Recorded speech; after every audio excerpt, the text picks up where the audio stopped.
Welcome back to our channel. இன்றைக்கி நம்ம என்ன பார்க்க போகிறோம்னா கார சட்னி பார்க்க போகிறோம். என்னது எங்கள் அம்மா ஸ்டைலில் வந்து டிஃப்ரெண்ட்டாக வந்து நான் பண்ணியிருக்கோம். இது எப்படி பண்ணியிருக்கேன்னு சொல்லிட்டு கடைசி வரைக்கும் பார்த்து தெரிஞ்சுக்கோங்க.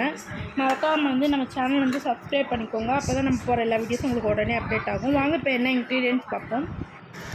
எண்ணெய் தேவையான அளவு, மிளகாய் பொடி உங்களுக்கு காரம் ஏற்ற மாதிரி நீங்கள் எடுத்துக்கோங்க. சால்ட்டு உங்கள் தேவையான அளவு, உங்களுக்கு எவ்வளோ சால்ட் அவ்வளோ எடுத்துக்கோங்க. தக்காளி எடுத்திருக்கேன். கருவேப்பிலை, கொஞ்சோண்டு கடுகு எடுத்திருக்கேன். ஃபஸ்ட் நம்ம என்ன பண்ண போகிறோம்னா மிக்சர் ஜாரில் வந்து இந்த மாதிரி தக்காளி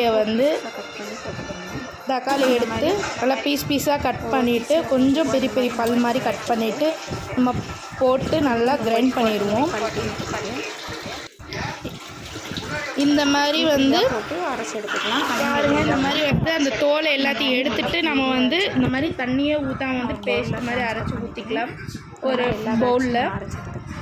பாருங்கள், இந்த மாதிரி இதுக்கப்புறம் வந்து என்ன பண்ண போகிறோன்னா இப்போ இதுக்கப்புறம் ஒரு கடாயில் வந்து நம்ம வந்து ஒரு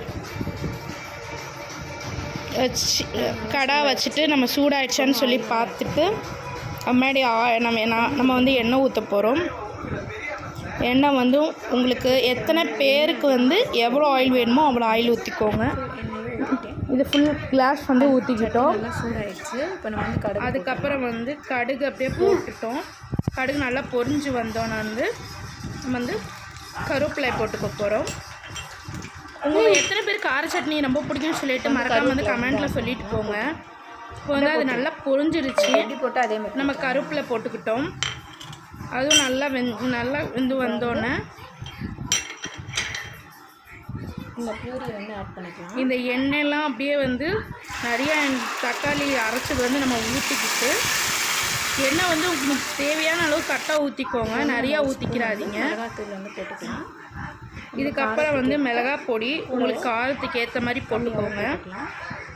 அதுமாதிரி அதுமாதிரி வந்து சால்ட் வந்து போட்டுக்கோங்க உங்களுக்கு தேவையான அளவுக்கு. இந்த எண்ணெய் வந்து இதை வந்து நல்லா கிண்டி விட்டுப்போம். உங்கள் தேவையான அளவுக்கு கரெக்டாக எடுத்து செஞ்சுக்கோங்க.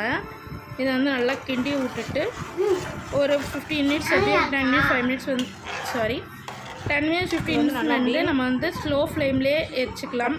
ஏற்றி கூட பக்கத்தில் ரெண்டு பார்த்துக்கோங்க. உங்களுக்கு ஒர்க் இருந்துச்சுன்னா ஸ்லோ ஃப்ளேமில் வச்சுட்டு நீங்கள் ஒர்க் பார்த்துக்கோங்க. அப்புறமேட்டு வந்து இது வந்து நல்லா கிண்டி விட்டுட்டு உப்பு இதெல்லாமே வர மாதிரி லாஸ்ட்டில் வந்து இந்த மாதிரி எண்ணெய் பிரிஞ்சோன்னு வந்து நம்ம வந்து ஸ்டவ் ஆஃப் பண்ணிக்கலாம். இப்போ வந்து நம்ம இது கூட வந்து தோசைக்கு, இட்லி, சப்பாத்தி, ரைஸ் எது கூடனா மேட்ச் பண்ணி சாப்பிட்டுக்கலாம். காம்பினேஷன் செம்மையாக இருக்கும். ஒரு ட்ரை பண்ணி பாருங்கள் வீட்டில். ட்ரை பண்ணிவிட்டு எப்போ இருக்குன்னு சொல்லி மறக்காமல் கமெண்ட் பண்ணுங்கள். இதே மாதிரி நம்ம வந்து நிறைய வீடியோஸ் அப்லோட் பண்ணுவோம். மறக்காமல் வந்து நம்ம சேனலை சப்ஸ்கிரைப் பண்ணி வச்சுக்கோங்க. இன்னொரு வீடியோ சந்திப்போம். பாய்.